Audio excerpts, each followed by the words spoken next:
क्या किया था हमने लास्ट क्लास में? सर ये एसिमेट्रिकल के फॉल्ट एनालिसिस कैसे करते हैं ये देखा था कि होता क्या है। ठीक है, आज वही हम ट्राई करेंगे single phase two ground fault calculation में। ठीक है, जो मेथड हमने लास्ट क्लास में पढ़ा था उसको अप्लाई करेंगे और देखेंगे कि जो फॉल्ट है वो कैसे परफॉर्म करते हैं।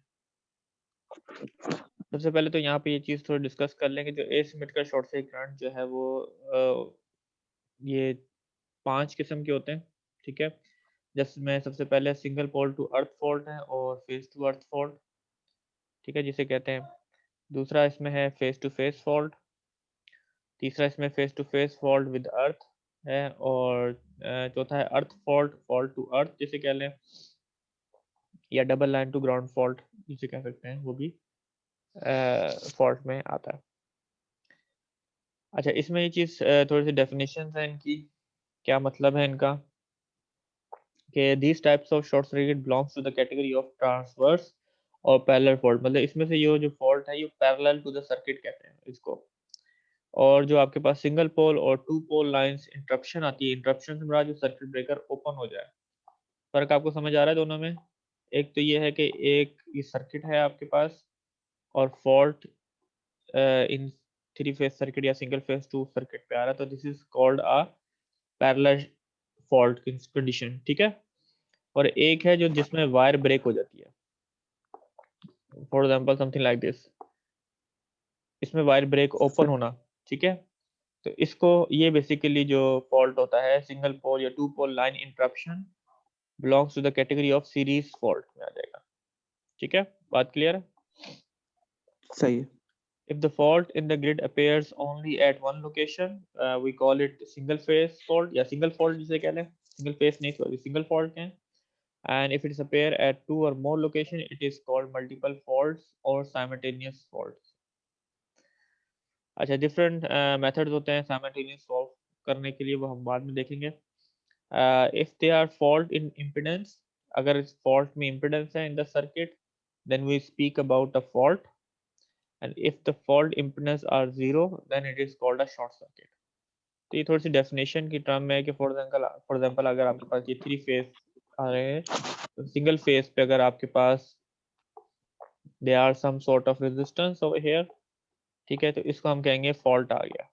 ओके, इसमें वजह ये है कि आपके पास जो शॉर्ट सर्किट करंट होगा वो थोड़ा सा रिलेटिवली कम होगा as compared to when you have a directly short the ground. तो this is the worst case scenario. दूसरा इसमें ये होता है कि इसमें वोल्टेज लेवल भी जीरो हो जाता है almost on the face fault. और इस केस में आपके पास जो वोल्टेज होता है वो जीरो नहीं हो सकता, may be up to 20% 30%, depend करता है इस इम्पिडेंस के ऊपर। नॉर्मली ये जो इम्पिडेंस आ सकती है वो आ सकती है बेसिकली अगर आपके पास कोई दरख्त के फॉल हो जाता है वायरिंग के ऊपर, तो उसमें जो दरख्त है उसकी जो इम्पिडेंस है वो उसमें फॉल्ट इम्पिडेंस के तौर पे कंसिडर की जाती है। ठीक है, तो यहाँ पे वो डेफिनेशन टर्म्स के लिहाज से डिफाइन किया। अगर ये इम्पिडेंस है सिस्टम में तो we call it is the fault of when there is no impedance, fault impedance, then we say it's a short circuit, which is a severe case condition. Okay. Sir ये fall of tree है, इससे जो dim light आ रही होती है उसकी वजह यही है? डिम लाइट तो किसी और वजह से हो सकती है। डिम लाइट होती है आपकी ओवरलोडिंग की वजह से, कि फॉर एग्जांपल आपके ग्रिड में जो है नहीं पीछे स्ट्रेंथ नहीं है। जब ये अच्छा फॉल्ट है, आती है ना, इसमें मैं ये ये होता अर्ज कर रहा था सर। अच्छा है वोल्टेज इतना गिर जाता है कि आपका सिस्टम नहीं चल सकता। फॉर एग्जांपल 0.1 पर यूनिट हो जाता है। ठीक है, आप लो वोल्टेज की बात करें, सिस्टम में जो लो वोल्टेज आते हैं। जी जी सर, अक्सर ये होता है ना गांव में, हमारे पास जो वायरिंग है वो समझ ले कि अगर रोड के ऊपर से भी है तो भी ट्रीज बहुत सारे हैं ना, अक्सर फॉल ऑफ ट्री हो जाता है। तो मतलब जो इलेक्ट्रिशियन से जो वहां पे काम कर रहे होते हैं उनसे ये सुनने को मिलता है कि कहीं देखो यार दरख्त कोई जो है वो ऊपर आ गया होगा। नहीं नहीं, तो वो तो शॉर्ट ये सर्किट तो हो पूछना था जाता होगा ना, दरख्त से तो शॉर्ट सर्किट हो जाता है। अगर वो गीला है तो शॉर्ट सर्किट हो जाता है। ठीक है, अब अगर आप डिमिंग की बात करें, जो फ्लिकर होती है, लो वोल्टेज होते हैं, ज्यादा होते हैं, वो जरूरी नहीं है फॉल्ट की वजह से हो, वो लोडिंग की वजह से होते हैं। कि फॉर एग्जाम्पल आपका लो वोल्टेज, जैसे सही। गांव की आप बात कर रहे हो, ठीक है, ग्राउंड में हम्म। अगर जो मेन ग्रिड है, जो मैंने शॉर्ट सर्किट स्ट्रेंथ की बात की थी पिछली क्लासों में, उस पर डिपेंड करता है ना। अगर आपके सिस्टम में बहुत लंबी वायर्स है और फिर आपके पास यहाँ पे लोड सही। आ रहा है, ठीक है, तो होता ये है कि यहाँ पे मल्टीपल ब्रांचेस में आपके पास लोड्स होते हैं इस जगह। तो चूंकि ये बहुत लंबी लाइन होती है, यहाँ पे जो स्ट्रेंथ होती है वीक होती है, तो ये वोल्टेज जो है ना, ये लो वोल्टेज की तरफ चले जाते हैं, फ्लक्चुएशन आते हैं कुछ लोड्स की वेरिएशन की वजह से। तो वो आप वोल्टेज वेरिएशन वगैरह बहुत ठीक। देखे होते हैं। वो मैं जो फॉल्ट की बात कर रहा हूँ दरख्त की, उसमें ये होता है कि अमूमन एक इम्पिडेंस आपके पास सिस्टम में आ जाती है, जो दरख्त की वजह से हो, किसी और वजह से हो, वो वोल्टेज को ज्यादा ड्रॉप करती है। मतलब जो डिमिंग आप देखते हैं वो ऑलमोस्ट आपके पास 0.8 पर यूनिट होता है, 0.7 पर यूनिट होता है, उसके ऊपर आप डिमिंग देख सकते हो। अमूमन सिस्टम जो होता है वो 0.7, मेरे ख्याल से पाकिस्तान में 0.8 है। 0.8 पर यूनिट के बाद आपका सिस्टम ऑपरेट नहीं कर सकता, वो इंटरप्ट कर जाता ब्रेकर्स, ठीक है। सही। तो दरख्त की वजह से होता है कि ठीक है, सिस्टम तो इंटरप्ट कर सकता है, लेकिन सिर्फ मकसद ये है कि यहाँ पे वोल्टेज जो है ना जीरो तो नहीं होंगे, लेकिन ऑलमोस्ट 0.2 पर यूनिट कह लें या 0.1 पर यूनिट आप कह लें, रेटेड वैल्यू के ड्रॉप हो जाते हैं। तो this is quite low, may be 50 volts तक आ जाएगा। अगर 220 केवी है, सॉरी 220 वोल्ट्स हैं आपके घर के नॉर्मल, तो इसका आप निकाल लें 0.1 कितना बनता है, 22 वोल्ट्स होता है, ठीक है। बात समझ आई? ठीक है। ठीक है सर। ओके, अच्छा जी। अब हम स्टेप्स देख लेते हैं, अगर किसी भी सिमेट्रिकल फॉल्ट्स को कैलकुलेट करने के वो क्या स्टेप्स हैं। अ, थोड़ा सा एलेबोरेट किया हुआ है स्टेप्स को, ताकि आपको याद रहे कि प्रोसीजर क्या अप्लाई करना है। ज़रूरी नहीं है, may be you can merge all couple of these steps together, ठीक है। This is just for understanding. तो जो स्टेप नंबर 1 है, सबसे पहले हमने क्या करना है कि fault type in ABC system में उसको डिफाइन करना है कि फॉल्ट टाइप क्या है, और उसके मुताबिक हमने उसकी फॉल्ट्स की कंडीशंस निकालनी है इन एबीसी सिस्टम में। For example single phase fault है या डबल फेस फॉल्ट है, विद ग्राउंड है या नहीं, उस वक्त उसके लोड की जो वोल्टेजेस है वो क्या है। अभी जो हमने डेरिवेशन पीछे की थी, तो हमने तो जो सर्किट बनाया था वो बेसिकली एक ग्रिड था, और हमने कहा था और उसकी ट्रांसमिशन लाइन है, ये दोनों चीज़ें हमारे पास जो हैं ये बैलेंस्ड है, ठीक है। लेकिन हमारे पास जो अनसिमेट्रिसिटी आ रही है वो लोड में आ रही है। अब यहाँ पे मैं जब भी वर्ड लोड कह रहा हूँ तो समझ लें यहाँ का मतलब फॉल्ट कंडीशंस है, ठीक है। इसी तरीके से जो स्टेप नंबर 3 है, जो आपने कंडीशंस ड्राइव की है एबीसी सिस्टम में या डिफाइन की हैं, उनको ट्रांसफॉर्म करना है फॉल्ट कंडीशन यानी सिमेट्रिकल कंपोनेंट्स में, उसको ट्रांसफॉर्म करना है, ठीक है। और उसको रिप्रेजेंट करना है उसके इक्विवेलेंट सर्किट डायग्राम से, यानी जीरो सीक्वेंस, पॉजिटिव सीक्वेंस और नेगेटिव सीक्वेंस कंपोनेंट में उसको ट्रांसफॉर्म करना है। और जो स्टेप नंबर 5 है, उसमें हम डिटरमाइन करेंगे फॉल्ट पैरामीटर्स। और पैरामीटर से मुराद यही है कि हमारे पास फॉल्ट करंट कितने हैं, फॉल्ट वोल्टेज क्या है, लोड के ऊपर जो बात कर रहे हैं इन 012 सिस्टम के अंदर। और फिर उसके बाद जब हमारे पास रिजल्ट्स आ जाएंगे, and then we retransform back to the fault parameter to ABC system, ठीक है। इसको इस स्टेप्स को अब अप्लाई करते हैं एक खास कंडीशन के ऊपर, उसको फिर देखते हैं किस तरीके से अप्लाई करना है। अच्छा, इन जनरल वे में मैं आपको थोड़ा एक्सप्लेन कर देता हूँ। Condition for step 1 is the general valid equivalent circuit diagram of any fault. तो अगर आपके पास कोई भी फॉल्ट की टाइप है, उसी कंडीशन आप इस पूरे इक्विवेलेंट सर्किट के ऊपर अप्लाई कर सकते हैं।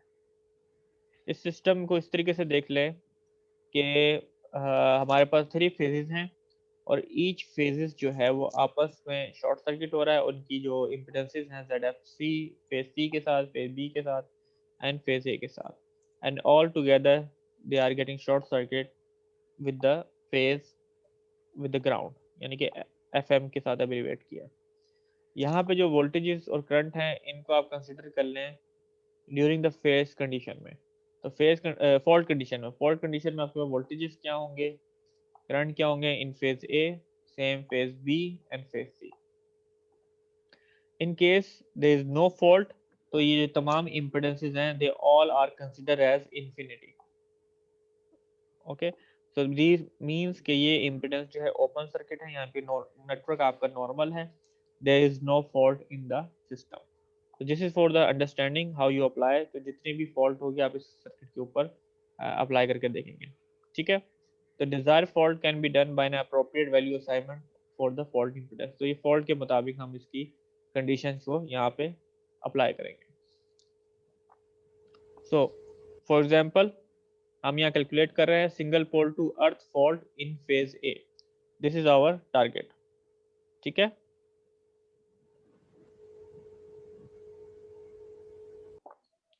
अच्छा, ये हमारे पास सर्किट है।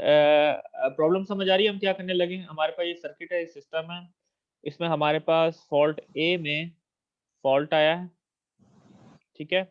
और यहाँ पे हम रिप्रेजेंट कर रहे हैं फॉल्ट इम्पिडेंस के साथ, ZF है या अवेलेबल है यहाँ पे, ठीक है, यानी कि फॉल्ट इम्पिडेंस एग्जिस्ट करती है। तो इस केस में हम जो सर्किट 1 है, जो अभी मैंने पिछली डायग्राम में आपको दिखाया, उसको हम कैसे ट्रांसफॉर्म करते हैं। तो हमारे पास कंडीशंस क्या आ गई कि उसमें फेस जो है ZFB और ZFC, ये दोनों क्या है, इन्फिनिटी है, ठीक है, यानी कि इन दो फेजेस के ऊपर फॉल्ट नहीं आया। और उसके साथ जो ग्राउंड फॉल्ट है उसमें ZM जो है वो 0 हम कंसिडर कर रहे हैं, लेकिन हमारे पास जो ZF है वो फॉल्ट इम्पिडेंस यहाँ पे अवेलेबल है। For example this is fault available, यह फॉल्ट है, ठीक है, यहाँ पे अपेयर हुआ है विद इम्पिडेंस। ये दोनों इम्पिडेंस हमारे पास इन्फिनिटी है, ठीक है। अब चूंकि फेज ए ग्राउंड के साथ है तो ऑब्वियसली यहाँ पे हम इसको 0 कंसिडर कर लेते हैं। सो दिस सर्किट को हमने इस ट्रांसफॉर्म किया इनटू आवर फॉल्ट कंडीशन पे, ठीक है, as single pole to earth fault in phase A. तो this would be the step number 1। In step number 2 हमें फॉल्ट की जो कंडीशंस हैं वो डिटरमाइन करनी है। फॉर एग्जांपल मैं यहाँ कहता हूँ मेरे पास जो फॉल्ट करंट है फेज बी और सी में फ्लो नहीं करेगा because there is no fault, that's why it is 0, they both are equal and they both are 0 because there is no fault current flowing through phase B and phase C। अच्छा, phase A का ये चीजें हमें known और unknown में हम find out कर रहे हैं। अब नोन चीज क्या है कि हमारे पास जो फेज ए है, ठीक है, उस पे वोल्टेजेस कितने होंगे, तो उसकी इक्वेशन हम ड्राइव कर सकते हैं कि हमारे पास फॉर एग्जांपल इम्पीडेंस पता हो, ठीक है, और करंट जो है वो हमें पता है, लेट्स अज्यूम फॉल्ट करंट पता होगा तो हम इसका वोल्टेज की इक्वेशन को बना सकते हैं। ऐसे ही है, यानी कि फेज ए के ऊपर ड्यूरिंग फॉल्ट क्या करंट क्या वोल्टेजेस आएंगे। So obviously it depend on the fault current and the impedances. Unknown quantity क्या होंगी इसमें कि हमें यही नहीं मालूम कि फेज बी और फेज सी के वोल्टेजेस क्या हैं, वी डोंट नो, और हमें ये सर भी ये नहीं मालूम कि फॉल्ट करंट क्या है, ठीक है, ये इंपॉर्टेंट सर है इस ये चीज को। आतिफ भाई कह रहा है, मैं हूँ सर को बता दूं। आतिफ है, अच्छा, जी जी। चलें, कंडीशन समझ आ गई आपको? जी सर। इस चीज को देख लें क्योंकि तमाम जो डिफरेंट जो फॉल्ट्स की कंडीशन, जैसे डबल सर्किट टू फॉल्ट है जो भी है, उसको हम इसी तरीके से अप्लाई करेंगे और हमें पता होना चाहिए कि हम इस सर्किट को इस फॉल्ट कंडीशन में कैसे इसको ट्रांसफॉर्म करते हैं। This is very important. तो दोबारा देख लें, मैं दोबारा समझा देता हूँ। इसका मतलब ये है कि हमने फॉल्ट्स को देख के हमने अपनी कंडीशंस को डिफाइन करनी है सर्किट में क्या हो रहा है। हमने उसमें फाइंड आउट करना है कि हमें नॉन वैल्यू क्या है और अननोन कंडीशंस क्या है। तो single phase two ground fault की कंडीशन में अगर फेज ए के ऊपर फॉल्ट है तो हमें मालूम है कि फॉल्ट करंट फेज बी और सी में नहीं आएगा, तो that would B 0 in this case, ठीक है। इसको स्टडी स्टेट करंट से कंफ्यूज नहीं कीजिएगा, यहाँ पे कंसीडर कर लें कि स्टडी स्टेट जो करंट है वो कम क्वाइट लो है आपके शॉर्ट सर्किट करंट से, तो उसकी शॉर्ट सर्किट एनालिसिस में उसकी कोई इतने सिग्निफिकेंस नहीं है एनालिसिस में, तो that's why we call it 0 over here. और हमें ये मालूम है कि हम जो वोल्टेज होगा फेज ए के ऊपर वो हम फाइंड आउट कर सकते हैं अगर ये फॉल्ट इम्पिडेंसेस है, तो इस इम्पिडेंस में से अगर फॉल्ट करंट फ्लो होगा और multiply by impedance of this fault, then we can have the voltage across the terminal A, यानी फेज A के ऊपर। और अननोन क्वांटिटी क्या हो जाएगी, हमें फॉल्ट करंट नहीं पता, फेज A का करंट नहीं मालूम, और जो वोल्टेजेस हैं फेज B और फेज C के वो भी हमें नहीं मालूम। अब आप यहाँ पे ये कह सकते हैं कि ये दोनों वोल्टेजेस हमारे रेटेड वोल्टेजेस क्यों नहीं हो सकते या नॉमिनल वोल्टेजेस क्यों नहीं हो सकते। तो उसका रीज़न ये है कि हमारे जब फॉल्ट आता है सिस्टम में तो फेज बी और फेज सी को भी अफेक्ट करता है उसका, तो यहाँ पे वोल्टेजेस राइज कर सकते हैं इन सम केसेस में, ठीक है। So we have to find out this rise in the voltages, और उसकी वजह से हम देखेंगे जो केबल की जो इंसुलेटिंग रेटिंग होती है वो हमें कितनी सिलेक्ट करनी है। So this is important. That's why here we says phase B and phase C are unknown.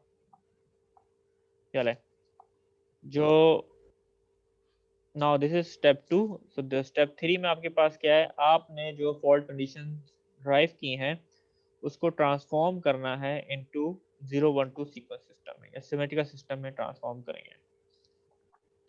तो इस मैट्रिक्स को याद कर लें, ठीक है। मैट्रिक्स क्या है, आपने ट्रांसफॉर्म कर रहा है फेज ABC सिस्टम से 012 सीक्वेंस सिस्टम में, आपने ट्रांसफॉर्म करना है। मैट्रिक्स आपका 1/3, तो you have 1 1 triple 1 on columns.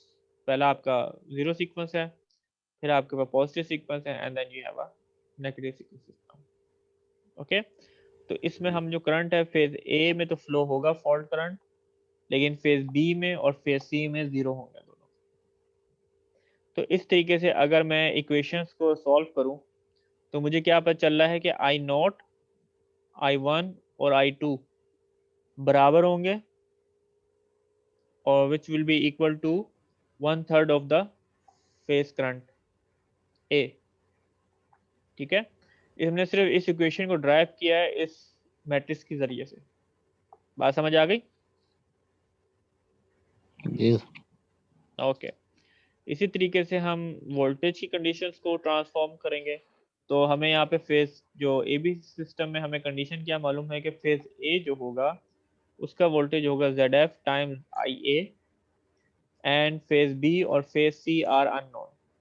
तो हम इसको सॉल्व करेंगे तो आपके पास जो है 3 इंडिपेंडेंट इक्वेशंस वगैरह यहाँ पे आ सकती हैं। फॉर एग्जांपल यहाँ पे जो जीरो सीक्वेंस वोल्टेज जो है उसकी इक्वेशन क्या बनेगी, 1/3 phase B plus phase C plus 1/3 ZF IA। Simple आपने इस मैट्रिक्स को ओपन किया। इसी तरीके से पॉजिटिव सीक्वेंस की इक्वेशन आप ड्राइव कर सकते हैं, और आप नेगेटिव सीक्वेंस की इक्वेशन को ड्राइव कर सकते हैं।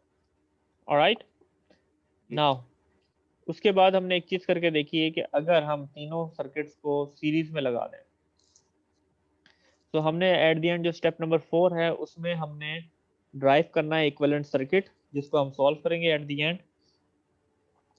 तो इसमें आपको क्या पता चलता है, अगर आप तीनों को सीरीज में कनेक्ट करते हैं, ठीक है, तो उस सूरत में आपके पास जो वोल्टेजेस हैं वो तीनों के वोल्टेज किसके बराबर हो जाएंगे, ZF IA, ठीक है। और अगर आपने IA की वैल्यू को इंसर्ट करना है, ठीक है, यहाँ पे, तो यूजिंग दिस इक्वेशन आप कह सकते हैं कि 3 time of ZF into zero sequence current. Okay,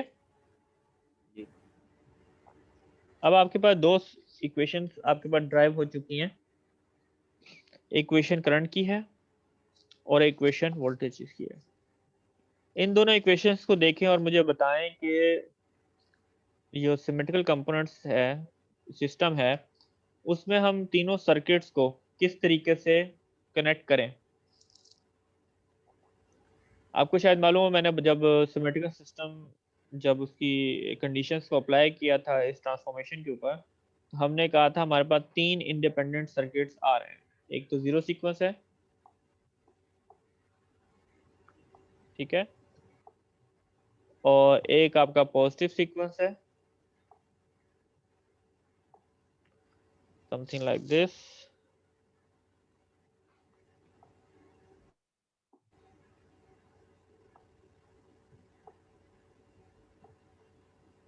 and then you also have a negative sequence. ये जो डेफिनेशन थी, ये जो इंडिपेंडेंट थे तीनों शॉर्ट सर्किट, वो हमने किस लेवल तक के किए थे? At the level of fault level पे किए थे, ठीक है। यानी कि हमने कहा था हमारा इसमें ग्रिड है और पीछे जो मेन सोर्स है उसके इक्विवेलेंट सर्किट है, and they all are symmetrical. तो हमने इसको सिमेट्रिकल कंडीशन के जरिए डिटरमाइन किया था कि सिस्टम अगर बैलेंस होगा तो तीनों सर्किट्स जो हैं वो आपस में इंडिपेंडेंट होंगे, ऐसे ही है। फिर हमने कहा था कि ये फॉल्ट टर्मिनल अगर ये है तीनों पे, तो ये डिपेंड करेगा फॉल्ट्स की कंडीशन के ऊपर कि हमने इन तीनों सर्किट्स को आपस में किस तरीके से कनेक्ट करना है, and then we solve the circuit to find out the short circuit current of that condition, ठीक है। तो ये अब तीन सर्किट्स हैं, सिमेट्रिकल सर्किट्स हैं। अब ये हमारे पास फॉल्ट कंडीशंस आ गई हैं ये दोनों, ठीक है।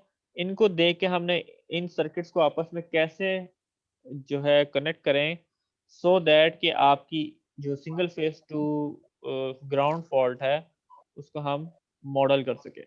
बताइए। सर अगर इक्विवेलेंट सर्किट बनाना है तो सीरीज में ही कनेक्ट होंगे ना तीनों? ये तीनों आप सीरीज में कनेक्ट कर सकते हैं यूजिंग इस इक्वेशन के मुताबिक, जी। क्योंकि ये जो इक्वेशंस निकली हैं वो आपके single pole to ground fault की हैं।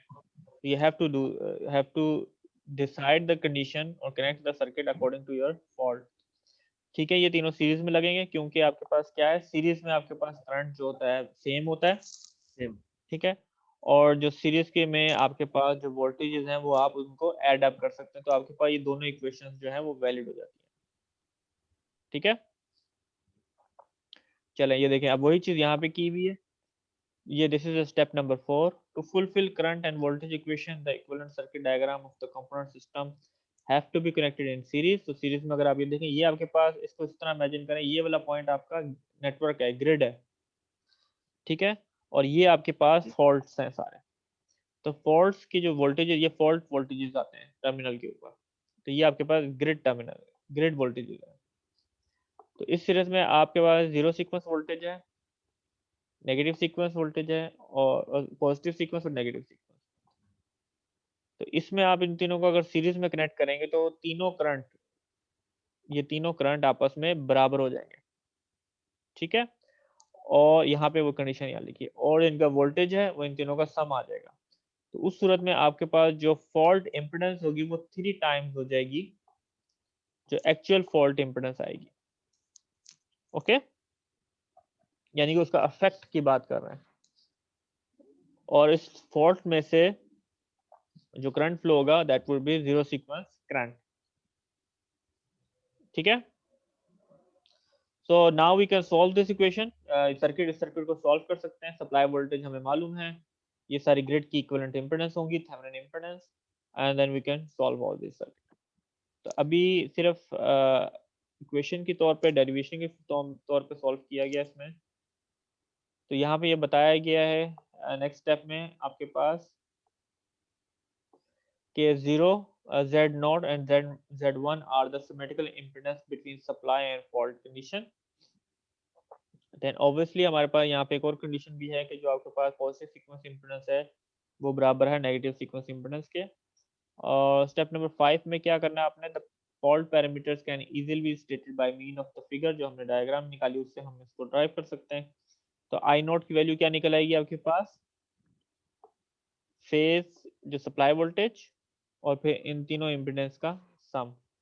ये 2Z1 इस वजह से आ रहा है कि इसमें नेगेटिव सीक्वेंस भी ऐड अप हुई है, ठीक है, क्योंकि Z1 is equal to Z2। यहाँ पे देखिए Z1 दोनों मैंने उसको रेफर कर दिया, this is the negative sequence impedance. तो इन तीनों का सम और इन चारों इंपेडेंसेस का सम आ जाएगा, ठीक है। बात समझ आ गई? अच्छा, जो डिनोमिनेटर पार्ट है उसको मैंने जी सर। रेफर कर दिया ZS से।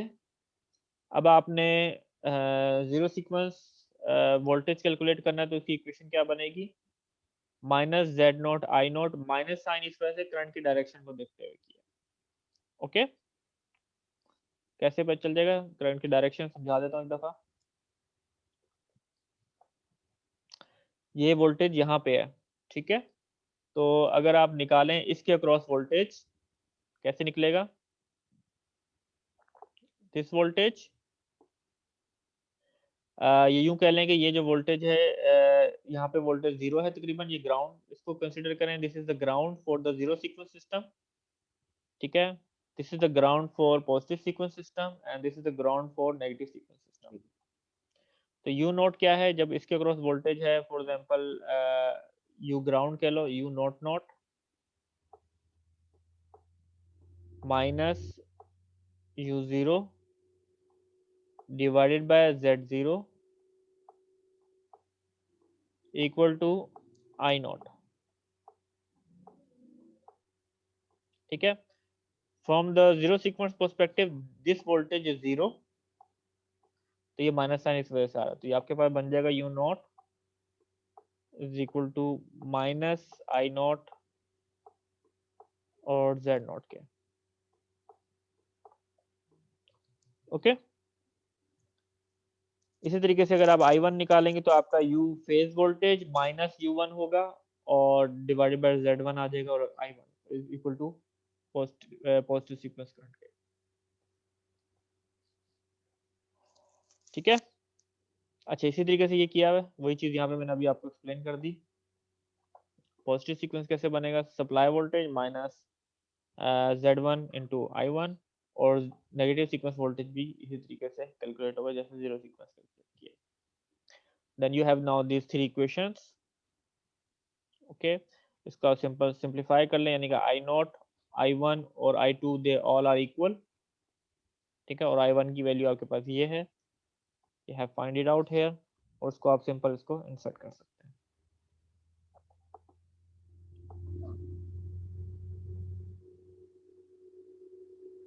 नाउ अब हमने सर्किट को सॉल्व कर लिया, ठीक है। This is what we have solve it over here. अब हमने इस इक्वेशन को रीट्रांसफॉर्म करना है बैक इनटू आवर सिस्टम। तो आपके पास जो रीट्रांसफॉर्मेशन मैट्रिक्स है, it will be something like this, ठीक है। तो इसमें आपके पास क्या है? जीरो, पॉजिटिव और negative, they all current are equal, इस वजह से मैंने इनको आई नॉट लिख दिया यहाँ पे। अब आप इनको कैलकुलेट कर सकते हैं फेज करंट ए, बी और सी। तो इस सूरत में आपके पास इसको सॉल्व करें तो ये इक्वेशन क्या बनेगी? अगर इनको सम कर दूं तो क्या आंसर आएगा? 0, ठीक है। इस वजह से आई बी और आई सी आपके पास क्या है? 0, जो आपकी ओरिजिनल कंडीशन थी उसको एप्लीकेबल है, वो आपकी करेक्ट है, ठीक है। और उसके बाद जो फेज ए करंट आपने फाइंड आउट कर लिया कि यूजिंग दिस, आपके पास आई नोट की वैल्यू क्या हो जाएगी? 3 टाइम्स आई नोट है, इन तीनों को सम कर दें, ठीक है। ये 3 टाइम्स आई नोट आ जाएगा, और आई नोट की वैल्यू आपने कैलकुलेट की है यूपीए, फेज जो सप्लाई वोल्टेज है, divided by total impedance, okay. बात समझ आई?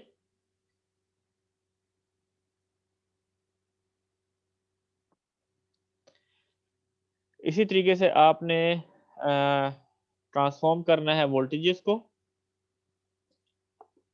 वोल्टेजेस की वैल्यू आपके पास गिवन है समथिंग लाइक दिस। इसमें आप ये जो फैक्टर है UPA divided by Z F, यानी सप्लाई वोल्टेज, ग्रिड का वोल्टेज आप इसको कह लें divided by equivalent impedance in zero sequence में, ये तीनों फैक्टर कॉमन है आपस में, इसको आप बाहर निकाल लीजिएगा, ठीक है। तो this is would be something like this, और जो रिमेनिंग पार्ट है उसमें आपके पास zero sequence, minus zero sequence impedance, equivalent impedance minus positive sequence impedance, और यहाँ पे माइनस पॉजिटिव सीक्वेंस इम्पीडेंस है। Again you solve this matrix, तो आपके पास जो रिजल्ट आ जाएगा वो तकरीबन कुछ इस तरीके से आ जाएगा, दिस समथिंग लाइक दिस। तो फेज ए का वोल्टेज किस तरीके से निकाल सकते हैं आप? के सिंपल फॉल्ट इम्पीडेंस आपको मालूम है, and then fault current I A, ठीक है। तो आई ए किसके बराबर है बताइए? 3 times this equation, this is I A, वो जो हमने इसको ड्रॉ पहले पिछली यानी कि स्लाइड में कैलकुलेट किया, दिस इज आई ए, ठीक है।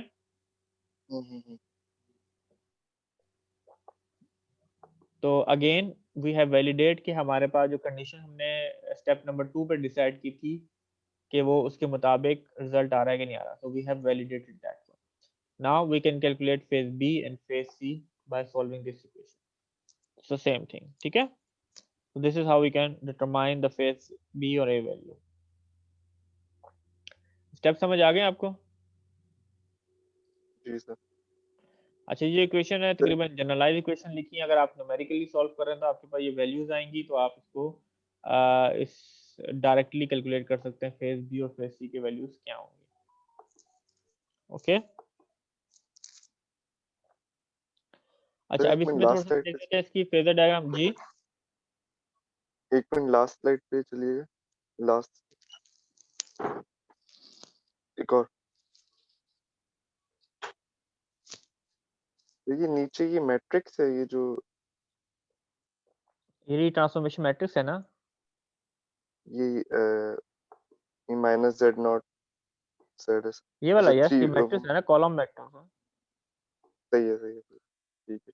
0 1 and 2, 0 2 सीक्वेंस, सही। पॉजिटिव और नेगेटिव सीक्वेंस। ठीक है, सही। अच्छा जी।